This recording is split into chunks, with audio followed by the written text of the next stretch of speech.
Notre vie est ce qu'en font nos pensées. Marc Aurèle avait raison. Bienvenue dans ce 4e épisode. J'ai la joie et j'ai l'honneur de recevoir celle qui avait fait le premier épisode sur Platon, Laurence Schank. Re-bienvenue. Re-bienvenue, merci. Ça va bien? Ben oui, toi? Ouais, ça fait longtemps. Hein? Oui, ça fait mais pas si longtemps. Ouais, mais il faut leur faire croire que ça fait longtemps. Non, ça fait pas très longtemps en fait. On a pris un café il y a pas longtemps pour discuter justement. En plus, oui. Ouais. Je suis très heureux de te recevoir. Ben oui, moi aussi, je suis contente. Ouais. Merci beaucoup de me recevoir. C'était sur l'idée qu'on avait eue au premier épisode qu'il fallait parler de...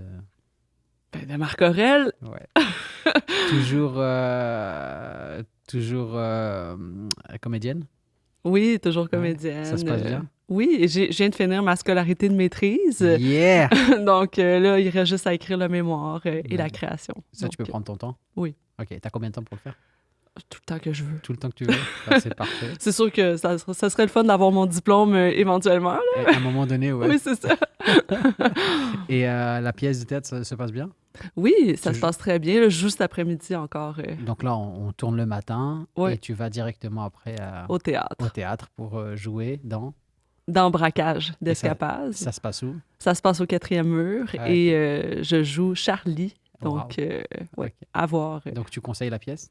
Absolument, oui, c'est une pièce immersive. Parfait. Donc, si vous êtes à Montréal et que c'est encore le temps d'aller voir la pièce, allez voir Laurence Schank dans Braquage au 4e mur. Ouais. Parfait. J'aimerais qu'on remercie d'abord les studios, bien entendu, qui nous accueillent aujourd'hui. Donc, gros merci à eux. Merci à Raoul qui va Merci. monter ce podcast. Et merci au groupe Réaction de commanditer cet épisode. On n'a pas encore reçu, mais ça va pas tarder, nos décors. Mais quand ils vont arriver, vous allez voir et on en parlera un peu plus à ce moment-là. Très heureux de parler finalement de celui qui porte le titre de ce podcast, Écoute, le fameux Marc Aurèle. ouais.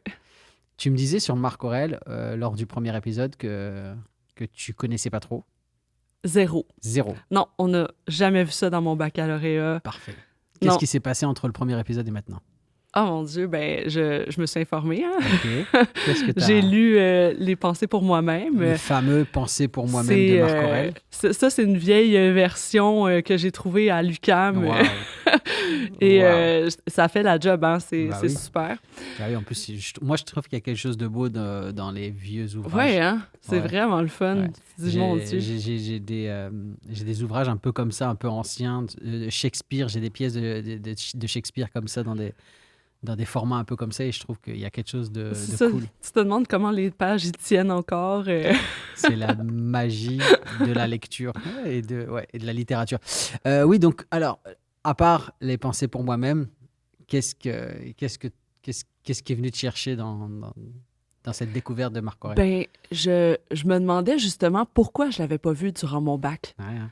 Puis le stoïcisme, en fait, j'ai découvert qu'il n'était pas abordé Mhm. parce que c'est comme si c'était un ramassis de façons de penser en philosophie, mais que ça n'avait pas vraiment été concrétisé Mhm. par un penseur. Mhm. C'est ça. Donc, On rappelle, pour les gens qui nous écoutent, que Marc Aurèle, c'est un grand défenseur ou je ne sais pas comment dire, mais il représentait sa manière de penser était le stoïcisme, c'est ça. Exactement. C'est une éthique de vie qu'il a poursuivi, qu'il a suivi toute sa vie. Oui, c'est ça. Donc, lui, en fait, il n'a pas inventé Non. le stoïcisme. Non. Il l'a juste mis en pratique. Non. Ouais. Ou en tout cas, il a essayé de le mettre en pratique le plus possible. Ouais. Bah, de par ses influences, parce que il a eu comme, on en parlait avant de commencer ce podcast, il a eu comme modèle des stoïciens. Donc forcément, il a été influencé par ces modèles. Rusticus, qui était son maître, et son professeur qui était Qui était... Fronton. Oui, Fronton, c'est ça. Un autre que j'avais jamais entendu parler Ouais, avant. ouais. Mais c'est intéressant parce que je sais pas, moi, quand j'ai découvert Marc Aurèle et les pensées pour moi-même, c'est venu me chercher. Parce que c'est des mots qui sont un peu compliqués, on est d'accord, c'est des mots de l'époque. Mais quand tu quand tu comprends un peu le sens de ce que ça veut dire, moi, c'est venu me chercher, tu vois. Pourquoi? Parce que c'est une philosophie qui te permet de rester calme et de rester stoïque, c'est le cas de le dire, face aux situations dont tu n'as pas la maîtrise. Donc ça permet genre de relativiser plein de choses et de passer les épreuves de la vie de manière un peu plus sympa que si tu étais dans l'émotion et que si... C'est vrai, c'est vrai. Et surtout que Marc Aurèle, en fait, j'ai découvert que Mhm. il était empereur, Oui. mais il voulait pas. Mhm. Il était empereur. Ouais, c'était pas voulu. C'était C'est... pas voulu parce qu'on va remettre le contexte. Mhm. Marc Aurèle est né dans une famille quand même aisée, là. Si on devait Oui, remettre, absolument, si on c'est devait vrai. recontextualiser aujourd'hui, il serait né dans une famille de millionnaires. Son père était consul de Rome et lui-même a été consul de Rome à 2 reprises en attendant de prendre le pouvoir. Et il est désigné par l'empereur en place pour prendre sa place, le remplacer. Donc, avant même d'être empereur, il savait qu'il allait être empereur, et alors que il n'était pas c'était pas lui l'héritier, mais il a été nommé. C'est ça, Ouais. exact. Mais son rôle, il l'a accompli, il l'a mené, Mhm. mais il avait quand même pas le goût de le faire. Ouais. C'était contre son gré, mais il s'est dit, je me suis fait donner cette tâche Mhm. et je vais me lever et la faire, même si ça me tente pas. Ça vient chercher un côté vertueux. C'est-à-dire Oui, que j'ai cette mission-là, même si c'est pas moi qui l'ai choisie, je dois la mener de la manière la plus vertueuse possible. exactement. Oui, c'est ça. Ça, c'est Marc Aurèle. Ouais, ouais, c'est ça. Ouais, c'est mon Marc Aurèle, ça. Je C'est pour ça rigole. qu'on l'aime, mais il Bah était oui. très aimé comme empereur. En- il était tellement aimé que, avant même d'être empereur, il y avait des portraits de lui dans les commerces, dans les échoppes. Et c'était quelqu'un de très, très, très apprécié à Rome, juste en tant que consul. Mhm. Donc, encore plus quand il est devenu empereur. Euh, c'est le philosophe qui a eu la position de pouvoir la plus puissante de tous les philosophes. C'était l'homme le plus puissant du monde à l'époque, l'Empire romain. Et malgré tout, il a continué à suivre son éthique stoïcienne. Donc, Oui. ouais. Ça, c'est honorable, là, mon Dieu, ben, de vouloir justement appliquer une philosophie à laquelle tu crois, puis de jamais abandonner. Ouais. On le voit dans ses pensées que Mhm. c'était difficile là, pour lui à chaque jour d'écrire, mais de se dire comme, exemple, aujourd'hui j'ai réussi à, exemple, mettre de côté ma colère, tu Ouais. sais. Puis là, le lendemain, retombe dans la colère, tu Bah sais. ouais. C'est ça. Ben, c'est exactement ça. Euh, il devient empereur. euh, et quand il devient empereur, euh, c'était le règne d'Antonin. C'est Antonin qui le désigne en tant qu'empereur. Et il est empereur avec je ne sais pas si c'est vraiment son frère ou avec Lucius. Ah, je sais Il pas. partage le pouvoir parce OK. que c'était ça qui était prévu à la base. Donc, quand il décide, quand il devient empereur, qu'il est élu par le Sénat en tant qu'empereur, enfin qu'il est mis en place par le Sénat, il n'oublie pas cette parole qui a été donnée, ce souhait d'Antonin. Et c'est la première fois dans l'histoire de l'Empire qu'il y a 2 empereurs qui ont le pouvoir égal à 50-50, alors qu'il aurait pu être empereur seul. Ah Donc, ouais, OK. Hey, je ouais, savais même pas ça. il partage le pouvoir avec son demi-frère, Lucius, et qui lui, est, ben, Marc Aurèle est beaucoup plus philosophe et sage, et Lucius est beaucoup plus enclin à la guerre. Il a des aptitudes à la guerre. Et, c'est pour ça, c'est pour ça, en fait, il n'y a pas cette avidité du pouvoir, il n'y a pas ce besoin de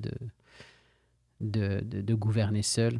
Et c'est ça qui est intéressant avec Marc Aurèle, c'est que il a toujours mis les intérêts de Rome et du peuple avant les siens. Mhm. Et ça, c'est quand même admirable.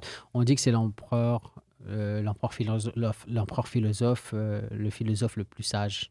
Ben, c'est ça, parce que le désir de pouvoir, ça, c'est quelque chose dans laquelle il ne faut pas tomber. Non. C'est ça, c'est une passion. Ouais, Il appelait ça comme ça avant, là, ce qui est émotionnel, c'est passionnel. les passions, tout Ouais. ça. Donc, le stoïcisme, c'est de laisser ça de côté et d'utiliser la raison. On parle beaucoup de stoïcisme en ce moment. Il y a beaucoup de vidéos de motivation, développement personnel qui sont basées sur le ouais. stoïcisme, qui sont un peu détournées du message premier qui est le stoïcisme. C'est devenu, je ne sais pas si tu as ce sentiment-là, mais c'est un peu ce que je ressens. C'est devenu un peu la manière de penser de certaines personnes toxiques aujourd'hui. Je sais pas Comme si- trop positif, genre. Non, comme trop, il n'y a rien qui peut te toucher, tu sais, genre, tu dois pas écouter tes sentiments, voilà, tu dois te lever, tu dois être un homme, tu vois. Il y a ce truc-là, Ouais. genre, un peu... C'est vrai que c'est un peu malsain. Ouais, il y a un côté un peu malsain, mais c'est juste la manière dont on le voit aujourd'hui, la manière dont on l'utilise, mais c'est pas ça le vrai message du je pense. Et on ne peut pas dissocier Marc Aurèle, effectivement, de la philosophie de Zénon et du stoïcisme. C'est ce qui va faire la réputation et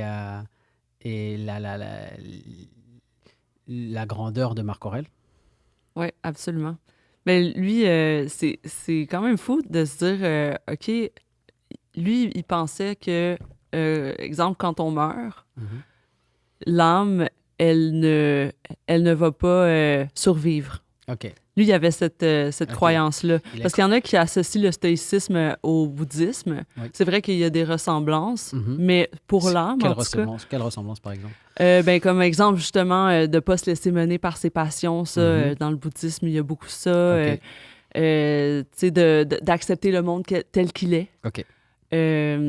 Mais c'est ça. Mais pour l'âme, par exemple, lui, Mhm. c'est OK, quand ton corps meurt, ton âme, elle meurt aussi. Tout s'arrête. Tout s'arrête. Tu vas pas être dans un cycle de perpétuelle renaissance et tout ça, tu sais. D'accord. OK. Donc, OK.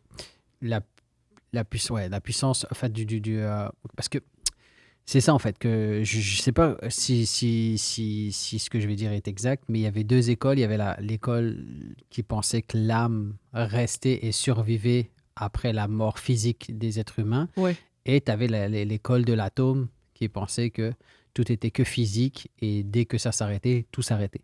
C'est ça, mais... J'ai jamais su si Marc Aurèle était de telle ou telle école. C'est celui de... Celle de l'atome? Celui que l'âme, elle va mourir. Ah, OK. Mais, ça lui a posé des problèmes? Je sais pas. Non, je pense pas que ça lui ait posé de problème. Ben, dans le sens que là, tu te dis, ben, Marc Aurèle, ça veut dire que lui, c'est le moment présent qui compte. Ouais, ça c'est Tu peux c'est clair. tu peux pas te racheter dans une autre vie ou quoi que ce soit, là. Donc, c'est pour ça que tes actions doivent être vertueuses. Tout de suite, maintenant. Oh oui, c'est ça. Ouais. T'as pas le choix maintenant de faire ce qu'il faut Ouais, OK. dans ta vie, là. Mais c'est ça, en fait, il était empereur le jour et philosophe le soir. Parce Ouais. qu'il écrivait ses pensées. Ses pensées, d'ailleurs, qui sont écrites pour lui.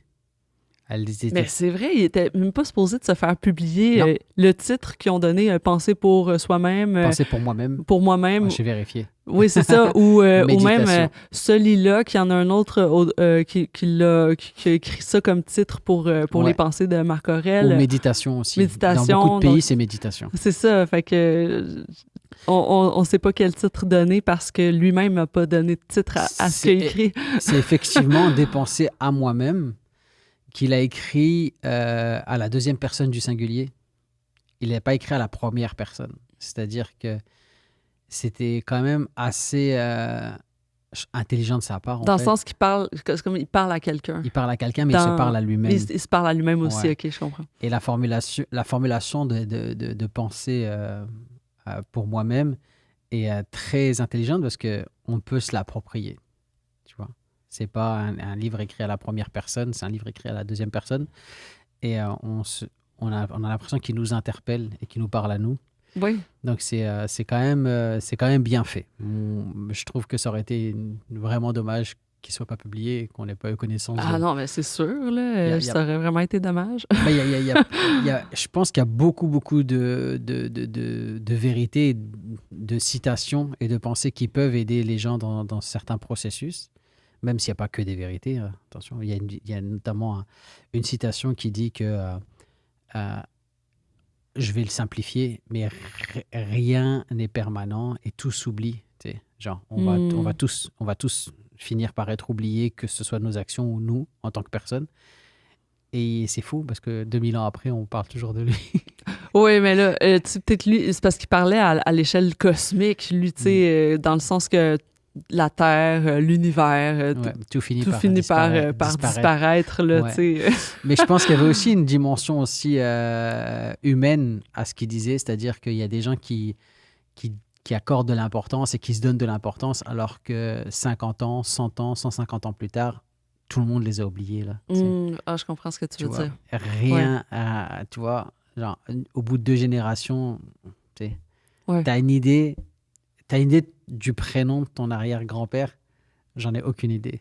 Ah, toi, t'as aucune idée. Arrière-arrière-grand-père, disons. Mais c'est sûr que non, là. Tu vois? Alors que c'est Mais des il y en a gens- qui savent. Il y en a qui Il y savent. en a qui ont leur arbre Ah généalogique, oui, là. ouais.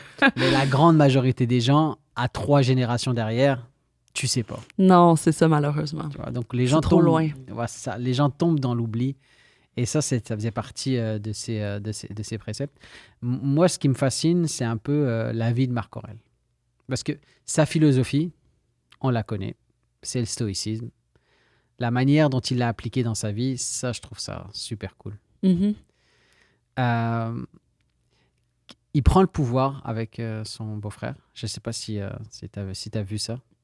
Non, c'est ça, tu me l'as appris. Il prend le pouvoir avec son frère. Peu de temps après, il y a une guerre qui se déclare avec l'équivalent des Iraniens aujourd'hui. Et son frère, en allant en guerre, meurt. Il se retrouve à régner tout seul. Ah, OK. Ouais. Et c'est là que commence le règne, on va dire, de conquérant et d'empereur. Le règne de Marc Aurèle a été en grande majorité celui des guerres. Et c'est même pas des conquêtes, en fait. Il devait juste repousser les tentatives de reconquête. Voilà. Ouais, c'est ça. Il repoussait les barbares Les des Gé- portes. Les Germaniques, les Il Iraniens. fallait s'assurer de la sécurité de son C'est ça. Il y avait un front au niveau de l'Iran. Il y avait aussi un front au niveau du Danube avec les Allemands actuels, les Germains. Et ça a été ça, à peu près toute sa vie, alors que lui, il était contre ça. Ouais, c'est ça. C'est ça qui est fou. Mais c'est ça, il n'y avait pas le choix vu que c'était son rôle. C'était son rôle. C'est ça. Il y a quelque chose de beau que d'assumer, de faire quelque chose alors que... et de le faire bien, Mhm. alors qu'à la base, c'est juste une mission qu'on t'a donnée. C'est pas celle que tu voulais. Tu sais, lui, Ouais. Mais il est super intègre, je trouve, dans ses pensées. Tu sais, Intègre, c'est le mot. il va pas être moralisateur, tu sais.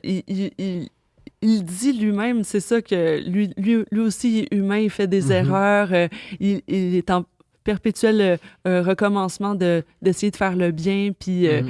c'est ça. Mais il y a un truc d'intéressant avec Marc Aurèle, c'est qu'au-delà des mots, il y a ses actions. Et lui, il dit que c'est dans les actions qu'on voit Absolument. qui est qui. Ouais. Et il y a une action, en fait, qui est hyper révélatrice de l'homme qu'il était. C'est qu'il n'y a plus d'argent pour faire la guerre. Et il ne va pas augmenter les taxes, il ne va pas augmenter les impôts.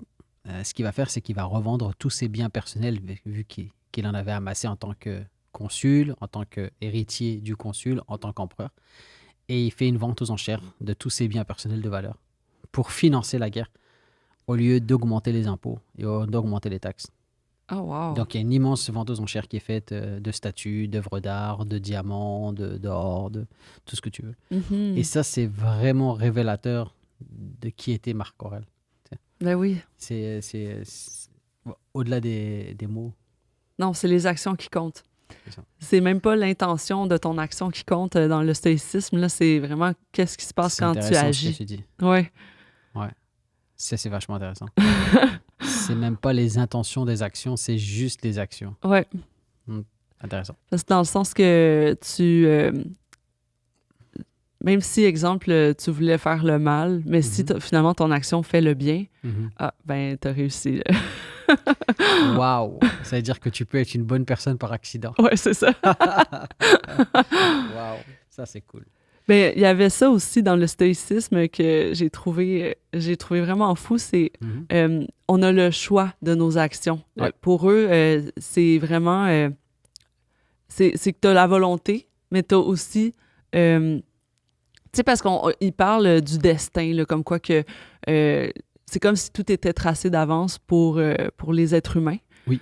Le cosmos, tout ça, eux autres, ils voyaient que le soleil se lève toujours au même moment, à chaque jour, tu sais, d'une certaine façon. Donc, pour eux, c'est comme si la vie humaine aussi, tout ce qu'on vit en ce moment a déjà été vécu avant. Wow, c'est un cycle. C'est un cycle, exactement. Okay. Puis, mais on a quand même c'est pas comme si nos actions sont déjà prédéterminées d'avance, puis on n'a pas le choix de faire qu'est-ce qu'on fait.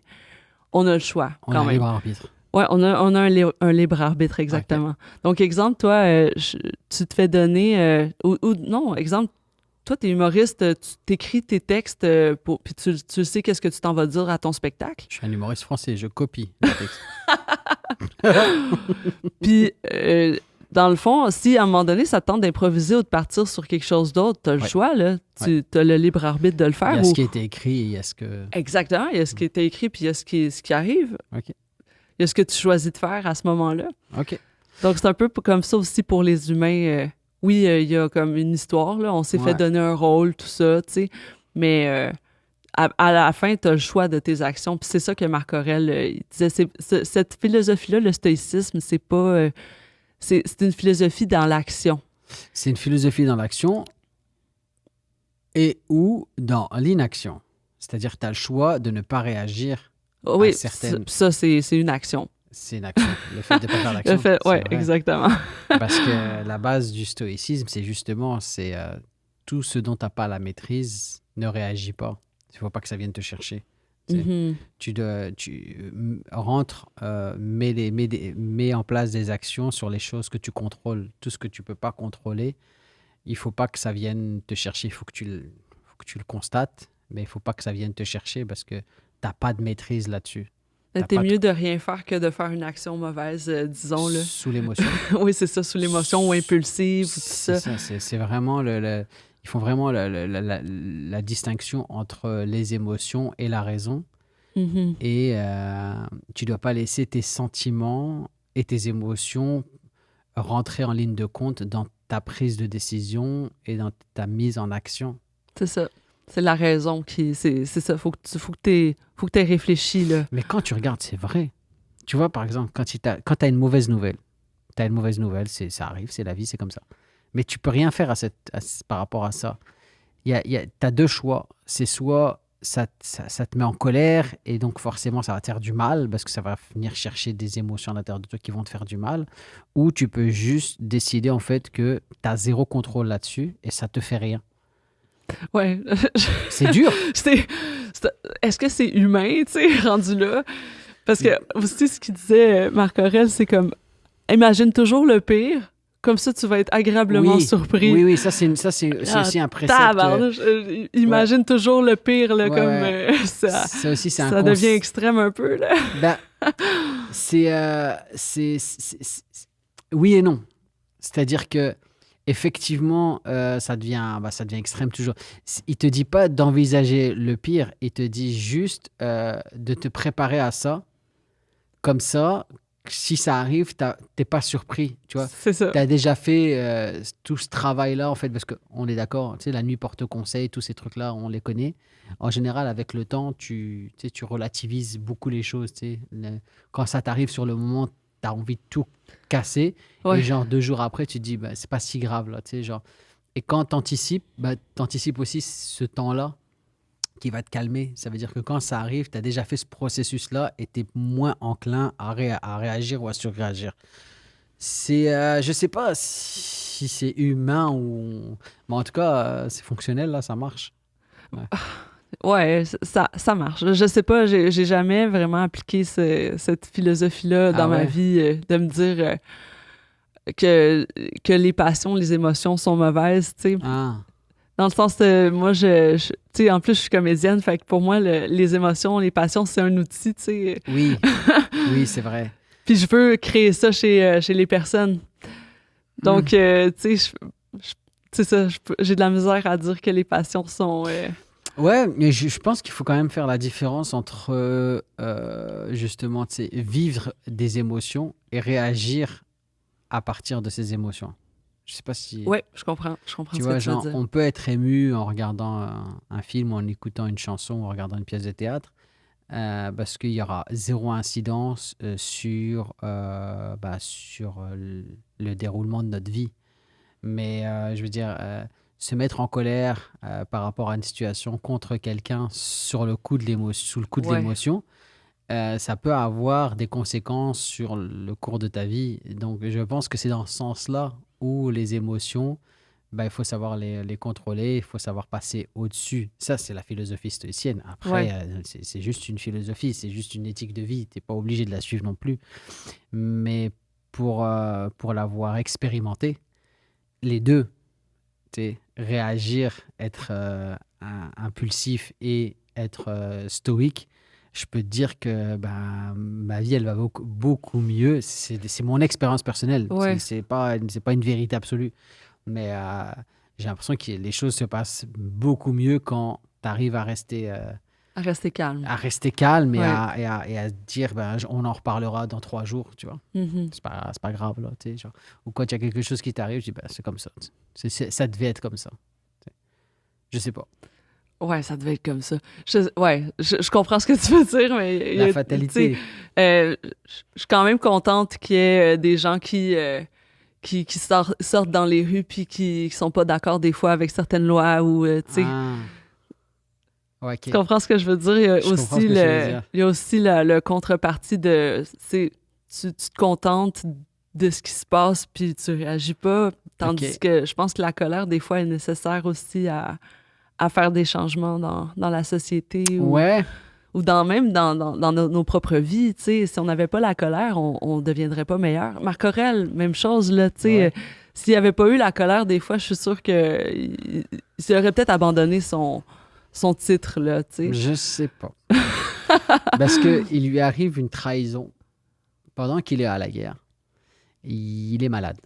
Et il y a une espèce de bruit qui court à Rome et il se fait trahir par l'un de ses plus proches conseillers qui fait courir, euh, qui fait courir la rumeur en fait qu'il est mort. Et il y a une tentative de prise de pouvoir. Donc il se fait trahir Et par... là là. Ouais. Et la réaction de Marc Aurèle, c'est... bien sûr, il est en colère, mais il réagit d'une manière tellement sage. C'est-à-dire, il se met en route vers Rome. Donc ça se sait en fait qu'il est pas du tout mort. Et là, il y a plusieurs scénarios qui sont envisagés. Et il dit quelque chose comme, j'ai pas envie j'ai pas envie de pas être précis, mais il dit quelque chose comme, euh, je- je- limite, je vais lui pardonner. Tu sais, c'est ma punition en fait, ma manière de le punir et c'est de lui montrer en fait que, parce il y a une pensée qui est très connue de Marc Aurèle qui dit la meilleure manière de répondre à l'offense, c'est de pas être comme celui qui t'a offensé. Mhm. Et tu vois, regarde, on peut être en colère et c'est une punition en fait que de mettre la personne face à sa bêtise et face à ses conneries. Et donc, tu peux être en colère et rester stoïque, je pense. Tu vois, tu peux faire bouger les choses parce que finalement, il va être condamné à mort et l'autre là, OK, et, ça, ouais, je comprends. et ça va se régler comme ça. Ouais, ouais. Mais il est en colère à ce moment-là. Mais je pense que tu peux agir très calmement même en étant en colère. Oui, c'est ça. Non, Je sais mais je pas. dis pas comme d'aller tout casser puis tout ça, là. Je disais juste que euh, quand même, ben, les manifestations qu'on voit dans la rue, exemple, Mhm. tu sais, c'est réfléchi, là. Tu sais, Ouais. puis ils font juste exprimer Ok. leur mécontentement Ouais, je ferai un.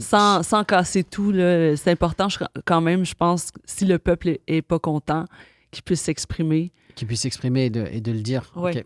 Mais souvent, c'est des choses quand même qui sont Ben, il peut y avoir des manifestations spontanées, là. Tu sais, genre, ça peut arriver d'un coup. Mais je fais quand même la différence entre les mouvements tu sais, publics et de population et la personne en tant que, tu sais, en tant que Mais c'est ça, sauf que je pense que les gens ont le droit d'avoir des émotions. Mais tu vois, Ah c'est oui, ça. oui, oui, je Marc pense. Aurèle, Ouais. c'était comme plus genre, t'es mieux de pas en avoir. Oui, oui, C'était- oui, ça c'est vrai. il y en a, comme tu disais, il y en a même que c'est comme les émotions n'existent pas. Mais à un moment donné, c'est ça, ils existent, là, tu Ouais, ouais, sais. ouais, ouais. Ça c'est vrai. C'est vrai que ben justement, c'est peut-être ce qui peut amener le côté un peu toxique dans C'est le ça. stoïcisme, en fait, c'est de ne pas vivre ses émotions. Ouais, c'est ça. Mm. Mais c'est de les vivre de façon saine, de façon bienveillante, tu sais, c'est ça. Puis là, comment on fait? Ben, on lit les pensées de Ouais, Marc Aurèle. et tu deviens un robot. Mais l'idée, je pense qu'il y a du bon à prendre dans la philosophie de Marc Aurèle. Euh, mais après, c'est ça aussi rentrer un peu dans l'extrémisme et tu sais, dans le côté un peu sectaire, c'est de suivre sans trop réfléchir. Ouais, c'est ça. Je pense que tu peux. Il y a quand même un compromis à avoir. C'est-à-dire, tu peux vivre tes émotions, mais il ne faut pas qu'elles te consument, il ne faut pas qu'elles te brûlent de l'intérieur, il ne faut pas qu'elles te fassent faire des choses que tu vas regretter plus tard. Exact. Non. Puis déjà, je trouve que d'être dans cette philosophie-là de vie ou Mhm. dans ce mode de pensée-là, Mhm. t'es déjà dans l'excellence d'une vie Oui, c'est bien vrai. réussie. Tu sais, comme Marc Aurèle était déjà dans l'excellence, mais juste le fait d'essayer à chaque jour.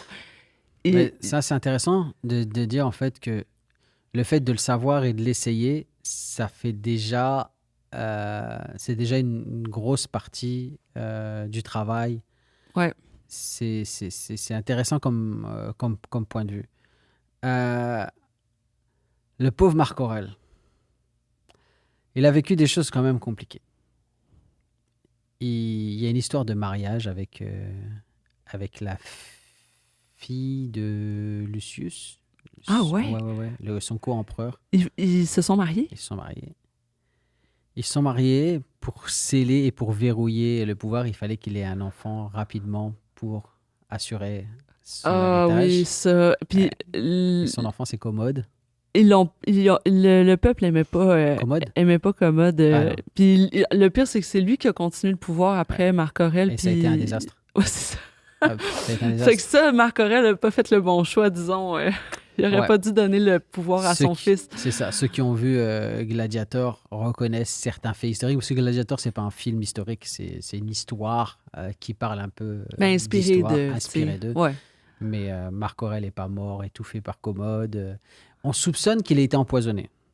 Parce que il est mort apparemment de la peste, mais pas la peste comme on connaît au Moyen-Âge. C'est une espèce de. On soupçonne que ce soit une variole de l'époque. C'est-tu à 80 ans qui est Non, décédé? ça, c'est Socrate. 70 ans, d'abord? Il me semble que c'était un chiffron, là. Il a pas vécu, il a pas régné longtemps.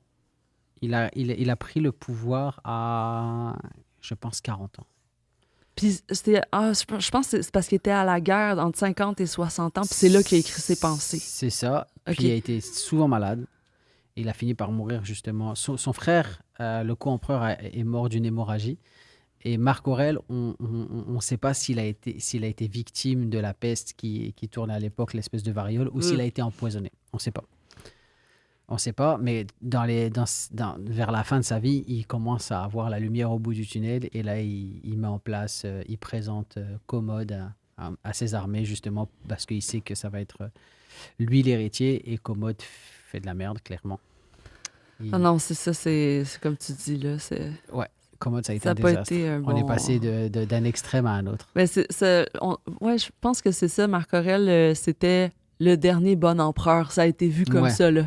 Ouais, ben l'empereur philosophe, l'empereur Ouais, le plus sage, c'est le ça. dernier empereur qui a été bon. Qui a été bon, c'est Ouais. Fait que c'est ça.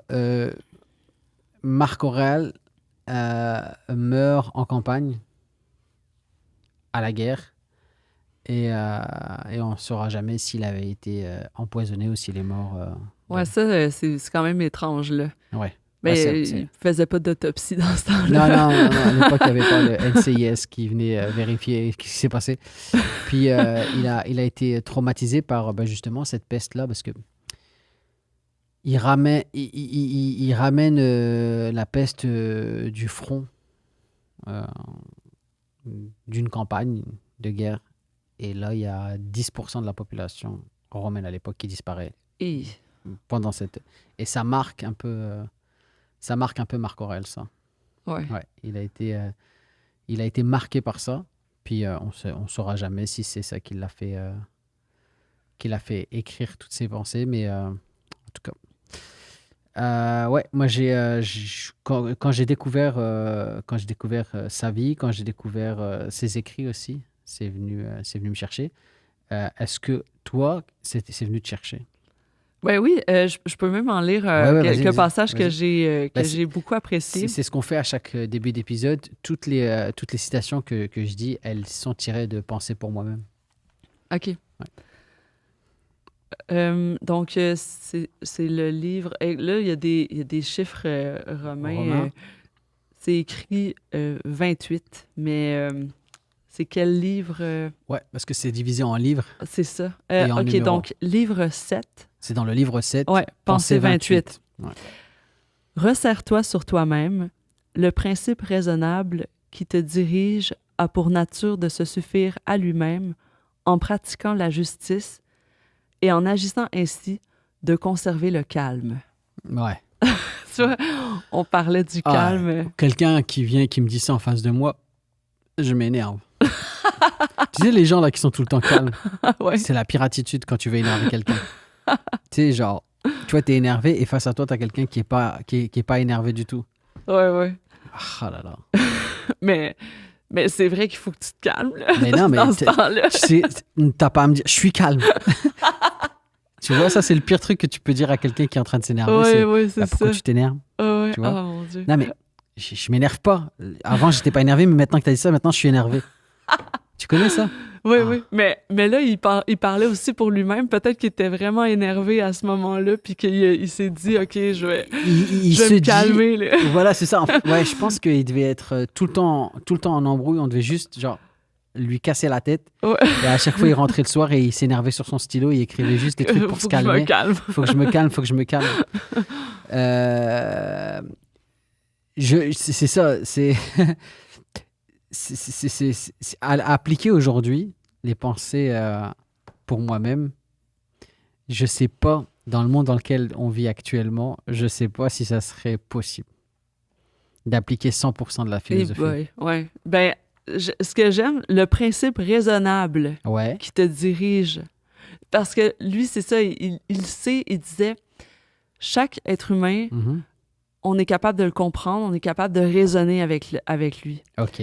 Donc, si tu t'énerves, tout ça, puis que là, je finis par savoir pourquoi, puis tout ça, puis que je creuse, tout ça, si je finis par comprendre que, OK, non, c'est raisonnable la raison pour laquelle, tu sais, ben, là, ça va, tu sais. Mais sauf que si je me rends compte que le principe logique dans lequel tu t'es mis en colère, tout ça, ben, je peux te remettre à la raison. Je peux te faire comprendre. On est tous des êtres raisonnables, les êtres humains. Puis je suis capable de te faire voir la vraie chose, la vérité, finalement. OK. Si tu mets de côté la passion. Oui, c'est ça, exactement. Mais dans le sens que si t'es dans la passion, mais que c'est pour une raison que je peux comprendre, puis que c'est logique, tout ça, je vais être capable quand même de te raisonner. D'accord. OK, je comprends. C'est le principe, le concept de principe raisonnable. C'est ça, exactement. Dans le sens, tu vois, le principe raisonnable qui te dirige. On a tous ça. Donc, je suis capable de comprendre ta logique. C'est bon. Mais si je vois que la logique est défaillante, je suis capable de te raisonner, puis que finalement, on puisse se calmer. Tu sais, que tu puisses te calmer, toi aussi. Ah, il est énervant. Est-ce que tu as d'autres citations? Oui, j'en ai d'autres. Vas-y. Ben, c'est intéressant parce que l'œuvre de Marc Aurèle est principalement réunie dans ses pensées pour moi-même. Donc, c'est vrai que si tu veux comprendre Marc Aurèle, lis Penser pour moi-même. C'est sûr. Et il y a des choses que moi, il y a certaines pages, j'ai dû m'y remettre. Genre, il y a certaines pensées, j'ai dû m'y remettre genre 3-4 fois pour commencer à comprendre le sens de ce que ça voulait dire. Mhm. Mais c'est un exercice intéressant à faire, je trouve, qui est stimulant et qui est nourrissant. Bon. Ah oui, vraiment. Donc là, ah oui, c'est ça. Quel livre c'est? Faut Ouais, juste que que les je le gens- trouve. OK, c'est le livre 5, Dans le livre 5, la pensée numéro. La pensée numéro 19. OK. Les choses elles-mêmes ne touchent notre âme en aucune manière. Elles n'ont pas d'accès dans l'âme. Elles ne peuvent ni modifier notre âme, ni la mettre en mouvement. Elle seule se modifie et se met en mouvement, et les accidents sont pour elle ce que les font les jugements qu'elle estime dignes d'elle-même. Hmm. OK. Donc là, on est dans une question de matérialisme. Ouais, de Les choses matérielles peuvent pas toucher qui tu es à l'intérieur. ton âme. Ton âme. Ouais, c'est ça. Donc, parce qu'il y en avait qui pensaient que les choses, ou même peut-être même les passions, pouvaient modifier l'âme. Mhm. Mais lui, Marc Aurèle, l'âme, elle est intacte. Immuable. Elle est... Ouais, OK. immuable, intacte, toujours. Il n'y a rien qui peut la modifier. Non, ton c'est âme, ça. c'est ton âme. Et peu importe. Mais sur la fin, il met une petite nuance. Ah oui? on va retourner voir la nuance. Sur la fin, Donc, les accidents sont pour elle ce que les font les jugements OK. qu'elle estime dignes d'elle-même. OK. OK. Elle seule se modifie et se met en mouvement. Parce que c'est ça, la D'accord. nuance. Si C'est s'il y a une qu'elle peut modification, c'est elle-même. par elle-même. Ouais, c'est donc- ça. On revient toujours à cette question de... si on parle du bonheur, par exemple, le bonheur, il doit venir de l'intérieur et pas de l'extérieur. Il n'y a rien de l'extérieur qui peut te rendre heureux. Le vrai bonheur, en fait, il vient de l'intérieur vers l'extérieur. Ah, c'est parfait vu de même. J'adore ça. Mais c'est ce que je comprends moi, Ouais, oui, dans c'est- ça, c'est que la vraie source en fait des changements de ton âme, donc ce qui te rend heureux, ce qui te rend malheureux, et de ce que tu es, c'est un chemin qui vient de l'intérieur à l'extérieur, donc il peut se voir aussi à l'extérieur, mais c'est jamais de l'extérieur vers l'intérieur. Si ton âme doit se modifier ou changer ou évoluer, c'est par elle-même et pour elle-même. Il n'y a rien de l'extérieur qui peut le faire. Mhm. Mais c'est peut-être pour ça aussi que Marc Aurèle n'était pas du tout matérialiste. Bah oui. Il dormait à même le sol et il s'habillait C'est genre ça. avec un drap. Oui, c'est ça. Il savait que c'était pas justement les biens matériels qui font que tu es heureux ou non. Ouais. Mais après, on va se dire, ouais, mais c'est quand même facile. Il était fils était de déjà millionnaire. riche. Il était déjà riche. C'est ça. Mais il a eu beaucoup de choses dans sa faveur. Il est né libre à une époque où il y avait beaucoup d'esclaves et dans une cité où il y avait beaucoup d'esclaves. Il est né fils de consul, alors qu'on sait très bien qu'il y avait quand même beaucoup de pauvreté à l'époque. Il est né homme aussi. Dans le contexte de l'époque, c'était quand même du pouvoir. Donc, il y avait quand même, tu sais, genre des... S'il n'y avait pas eu ces trois facteurs-là, est-ce que Marc Aurèle aurait été Marc Aurèle? Ça, on peut se poser la question. Mais il y a quand même des facteurs favorables qui ont fait que ça a été un peu plus facile pour lui de se dire, tu sais, le dénuement, c'est quand même cool. Ouais, non, je comprends. Tu sais, quand tu n'as pas le choix, je sais pas si tu penses comme ça. Mais en même temps, c'est ça. Il était pas parfait, là, tu sais. Ah non, loin de là. Je pense que même lui l'admet au détour de certaines pensées qu'il a eues. Mhm. Il le sait, tu sais, il l'admet à demi-mot que on a le droit à l'erreur, que même quand des choses arrivent, tu sais, genre c'est commun et c'est normal de... Même lui le dit, donc ça révèle en fait qu'il n'a pas été parfait, rien que son fils. Ouais, non, c'est ça. Mais je veux dire que c'est ça, c'est d'essayer d'atteindre la perfection. Marc Aurèle l'a quand même fait. Tu sais, il y a des empereurs qui n'ont pas du tout essayé Non, ça, non, là, non, tu sais. non, Fait qu'au moins, il y a ça que lui, Je il dirais a même fait. plus, je pense qu'il y a des empereurs qui savaient qu'ils étaient mauvais et qui continuaient à faire le mal. Ah ouais, Bah oui, je pense. OK. C'est ça qu'il dit aussi, c'est que on est tous conscients de ce qui est bien et ce qui est pas bien. On a tous cette connaissance de Ou tuer un enfant, c'est pas bien. Non, c'est On le ça, sait. je comprends. Mais Ok. comme il disait, il y en avait qui étaient déraisonnables. C'est ça. C'est plus, ouais, c'est ça. C'est une question de raison et aussi d'éthique. Mhm. Oui, non, c'est sûr que le stoïcisme amène... Parce que c'est la vertu qui est recherchée. Ouais. Donc, c'est sûr que ça a fait appel à l'éthique. Ouais. C'est sûr que ça a été. Euh, Est-ce que, après avoir découvert Marc Aurèle et son œuvre, est-ce que ça a changé des choses dans ta manière de voir la vie Est-ce que c'est venu te chercher? Est-ce que ça a eu un impact sur... Mais oui, je me suis dit, waouh, ça serait le fun que les dirigeants Ah tu sais, ouais. puissent lire Marc Aurèle et s'en Mais inspirer. non, parce qu'ils préfèrent lire Machiavel. On Mais est c'est d'accord. ça, dans le sens que je me suis dit, ah, si moi j'avais des pouvoirs comme ça qui m'étaient conférés, là, Ouais. sans que je pense que je me mettrais à le lire, puis Et pour à vrai, t'inspirer à de... m'en inspirer. Mais aussi, je trouve ça quand même dommage qu'on le voit pas au Mm. bac, dans mon baccalauréat, qu'on l'ait pas vu du tout, parce que, Est-ce que tu penses que, sans être complotiste, ouais, est-ce que tu penses que c'est pas quelque chose que ceux qui sont au pouvoir veulent qu'on sache, qu'on peut gouverner de cette manière? Et là, je sais, ben non, je sais pas, Si je on pense voudrait pas. vraiment Mais, être un peu parano, tu sais, il y on pourrait avait- se poser cette question. Ouais, je comprends. Mais il y avait rien que j'ai vu dans Marc Aurèle qui m'était étranger, par exemple. Tu sais, je Wow. pouvais dire, OK, ça, il l'a pris d'Aristote, ça, il l'a pris de... Tu sais, puis tous les autres penseurs que j'avais déjà vus pendant mon bac, je Intéressant. pouvais voir que, OK, ça, j'ai appris ça, j'ai appris ça, tu sais. Fait que c'est Moi, je ça. vois beaucoup de choses dans penser pour moi-même, dans le développement personnel qu'on voit aujourd'hui, qui est à la mode. Mhm. Il y a beaucoup de préceptes de développement personnel et tu sais, d'élévation et d'éveil spirituel que j'ai retrouvés dans les pensées pour moi-même de Marc Aurèle. Ouais. Est-ce que tout ça, ce serait pas juste une seule et unique chose qu'on nous vend à travers plein d'auteurs différents et plein de concepts différents, mais qu'il y a une philosophie unique du bien et du bien-être qui existe et qui est juste Tu pourrais peut-être l'inventer. la théorie du tout, mais philosophique. Ouais, c'est ça. Une théorie qui réunirait toutes les philosophies. Ben, je sais pas. Parce qu'il y a des philosophies qui se contredisent, mais au final, la définition de la philosophie, est-ce que c'est pas juste la quête du bonheur? Ouais, l'amour de la sagesse.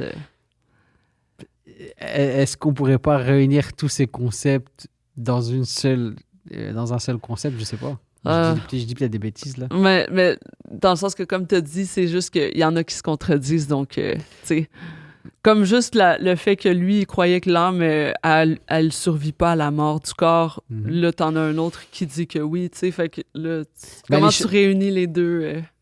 Ouais, on commence à rentrer dans un autre sujet. C'est là qu'intervient la science. Mais la science, ça reste de la magie jusqu'à ce que ça soit prouvé.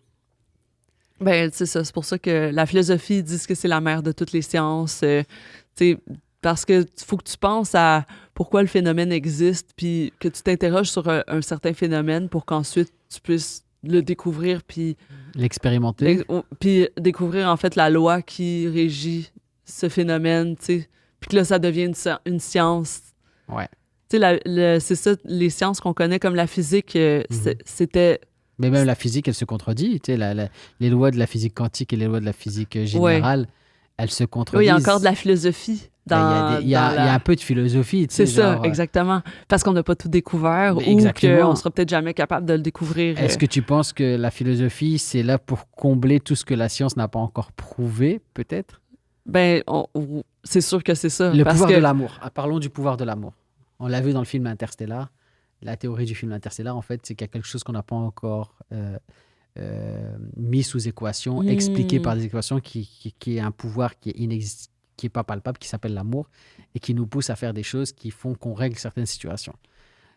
Tant qu'on ne l'a pas mathématisé, j'ai envie de dire, ou théorisé ça reste quand même quelque chose d'assez abstrait et philosophique. Parlons de concepts qui, tant qu'ils n'ont pas été prouvés, ça reste de la philosophie. Je sais pas. Ouais. Je sais pas, je dis. Ben, comme l'âme, L'âme. est-ce que ça existe ou pas? Ah, tu sais qu'il y a une théorie. Il y a une expérience qui a été faite. On a pesé deux corps. Enfin, on a pesé le même corps à deux moments. À cette affaire-là. Avant et après la mort. Oui. Ah, c'est Et quelque genre, chose, hein? Le corps a perdu 14 grammes. Donc, Il y a quelque chose qui manque, là, tu sais. il manque 14 grammes et Ouais, on ouais. dit que le poids de l'âme, c'est 14 grammes. Imagine. Non, mais c'est ça. Puis là, ben, tu te dis, ben, elle n'a pas survécu, ou peut-être que oui. Est-ce que ça existe vraiment? Je sais pas. Mais c'est ça, tu sais, on le sait pas. Mais c'est une expérience qui a existé, là. On peut la retrouver si vous voulez faire vos recherches. Allez sur Internet, vous allez regarder et vous allez trouver. Oui, il y a des mystères Il y a encore. Là. le- C'est pour ça que la corps. philosophie existe encore. Mais oui, comment tu veux expliquer cette perte de ces quelques grammes entre le moment où tu vis et le moment où tu meurs? Ah, il dirait que c'est l'âme, là. Il y en a qui disent que c'est l'âme. Oui. Après, tu pourrais rentrer dans des explications, la déshydratation instantanée, je sais pas, j'en sais rien. Tu sais, Puis on peut-être fini par l'expliquer, puis on le sait juste pas. on le sait juste pas et on reste Ouais, sur c'est cette légende urbaine qui Ouais, dit que ouais. l'âme pèse 14 ou 12 grammes, je me souviens plus, ou 29, j'en sais rien, bref, quelques grammes. Mais moi, j'aime bien l'idée de dire que la philosophie est là pour expliquer les choses tant que la science ne l'a pas faite, en considérant que la philosophie est une science à part entière. Ben, elle explique pas la philosophie, interroge. Bien C'est vu. ça. Oui. Elle interroge toujours. Ouais. C'est des questions qu'on ne sait pas encore c'est quoi la réponse, tu sais. Ça serait flippant d'avoir toutes les réponses. J'aimerais pas. Ben, ça serait fou. Je pense que c'est ça. J'imagine un peu, tu as les réponses à toutes les questions. Oui, mais c'est pour ça que Marc Aurèle, en fait, il n'a pas inventé une philosophie. Non. Il n'a pas... Tu sais, d'habitude, un philosophe, pour qu'il soit vraiment Reconnu, étudié, ouais, puis tout ça, qu'on l'étudie, c'est comme, OK, il a dit pourquoi telle autre philosophie, c'était pas celle que lui, il adoptait, ou celle que lui, il promouvait, en tout cas, tu sais, ce verbe-là. On t'a Promouvoir. compris. On t'a compris. Puis là, ben, après ça, lui, il va dire c'est quoi, lui, sa philosophie. Sa position par rapport à ça. Sa position, exactement. Puis... Non, Marc Aurèle, il a juste suivi les préceptes du stoïcisme oui, c'est à ça. un point tel que... C'est super, c'est honorable. Puis en plus de voir comme son fil de pensée, comme comment il a fait pour essayer de... C'est quelqu'un qui pratique la philosophie. Qui la pratique. Oui, c'est ça. Oui, c'est ça. Il y avait aussi cette différence entre la pensée et la pratique. Oui. Il l'appliquait. Mais c'est ça, exactement. Tandis que, tu sais, exemple, les méditations métaphysiques de Descartes, OK? Lui, il a essayé de prouver que Dieu existe. OK. C'était ça son but. OK. Puis la plupart des philosophes, dans ce temps-là, c'était ça leur but, c'était de prouver que Dieu existe, tu sais. Puis dans un fil de pensée que lui, on va voir que, OK, je pense, je suis, blablabla. Okay, tu sais, tout ça, ben, ça fait que Dieu existe, tu sais. Ouais. Et que moi, j'existe. Donc, si moi, j'existe, Dieu existe. Tu sais, en tout cas, il y avait quelque chose comme ça, mais c'est pas ce que Marc Aurèle a fait, tu sais. Lui, Marc Aurèle, c'est je sais que cette philosophie-là existe et j'essaie de l'appliquer le mieux que je peux et on voit comment il a essayé. Au jour le jour. Au jour le jour. À la guerre. dans un contexte particulier d'être empereur. Donc, c'est tellement unique, là, je veux dire. Il faisait la guerre la journée, le soir, il rentrait dans sa tente et il écrivait. Tu peux pas avoir une meilleure façon, tu sais, je veux dire, tu peux pas avoir une meilleure personne pour essayer d'être philosophe. Mais je pense que c'est ça aussi qui a fait l'impact de Marc Aurèle. Ben oui, puis c'est pour ça que je me dis, on devrait tellement le voir. S'il n'avait pas été empereur, il a perdu une dizaine d'enfants sur ces 15 qu'il a eu. Donc, il a vécu des choses. Ah, ouais, non, il a vraiment eu une vie. Puis il a été malade aussi, comme tu as dit. C'est vraiment une vie particulière. Je pense que sur la quinzaine d'enfants qu'il a eu, il n'y en a que 4 ou 5 qui ont atteint l'âge adulte. Donc, il a vécu la mort de ses enfants en bas âge une dizaine de fois. Je comprends d'être fâché d'abord. Ah ouais, mais justement, il disait qu'il ne fallait pas être fâché, que c'était la vie, que machin, que les choses arrivaient. Parce qu'il y avait ça aussi, tu sais, il disait, c'est important, là, c'est de revenir à la définition première des choses, comme le corps, la mort du corps, OK? Ouais. Ben, au fond, quand tu le prends d'un point de vue individuel, c'est donc terrible, tu sais, ou genre, un enfant, c'est donc terrible, tout ça, mais lui disait, de façon ultime, on revient à une matière comme une autre. On n'a plus de souffrance quand on est mort. C'est pas faux. C'est pas faux, exactement. Mais comme, dans le sens, point de vue individuel, tu te dis, j'ai pas le goût de mourir, moi, je veux pas mourir, ça Oui. serait un désastre, ça serait un drame que je meure. Mais quand tu regardes au point de vue de tous les êtres vivants, de toute l'humanité, Mhm. on est un être. Ouais. Tu sais, parmi tous ces êtres, Ouais. on n'est pas Je grand-chose, pense que c'est ma finalement. limite, là, avec Marc Aurèle. Ouais, c'est ça. Je te jure, parce que pour moi, en vrai, pour moi, chaque personne est importante. tu Ouais, vois. je Genre, comprends. j'arrive pas à faire le distinguo, en fait, entre une personne et la masse. Ouais, Donc, ce ouais, serait ouais. peut-être ma limite Ouais. avec, tu sais, l'importance. Mais lui, c'était ça, il disait, c'est quand même de remettre les choses dans leur contexte. dans leur contexte et du relativiser. cosmos, Ouais, ouais, du ouais. temps. On est quoi l'humanité par rapport à depuis le début de l'univers? C'est comme là, la tu sais. première photo qui a été, la photo qui a été faite de la Terre la plus éloignée par Voyager. Ah oui, hey, on est tellement juste minuscule. un petit point. Ah ouais, et là, le petit il point. y a une Ah. phrase qui dit en fait, on est tous sur ce petit point. C'est genre. Ah Et ouais, on est tous avec nos problèmes, sur ce petit point qui paraît tout petit comme nous, on voit Ah une oui. étoile. La Voyager avait fait une photo de la Terre Ouais. à des milliards de kilomètres, je crois. Et on est tout petit et on disait toute l'humanité est sur ce point-là.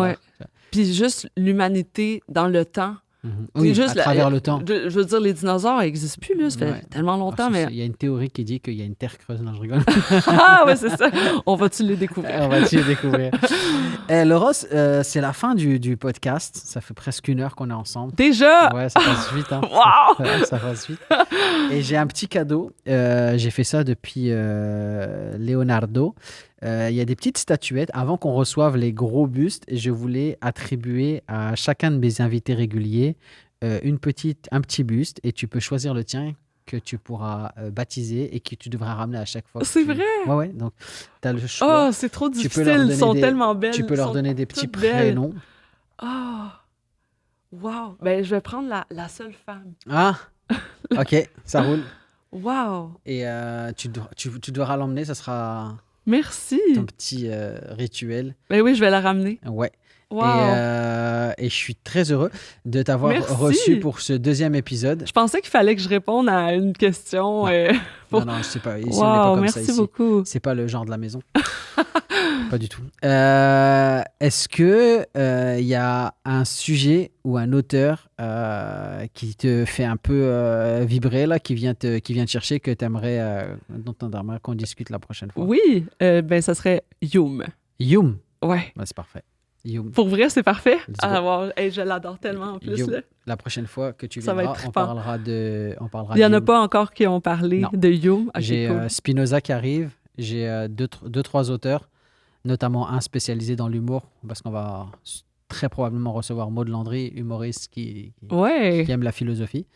Et on va parler de son auteur qui est spécialisé dans l'humour, la philosophie Oui, dans c'est ça. l'humour. Très cool. Ouais, donc j'ai hâte de la recevoir. Mais Youm, je vais le découvrir. Donc ça voudra dire que je vais quand même aller faire mes recherches sur Youm, Oui. parce que j'aime bien savoir de quoi je parle. Je te conseillerai quelques ouvrages si Ah, tu merci. veux. C'est cool, comme on fait d'habitude. Oui.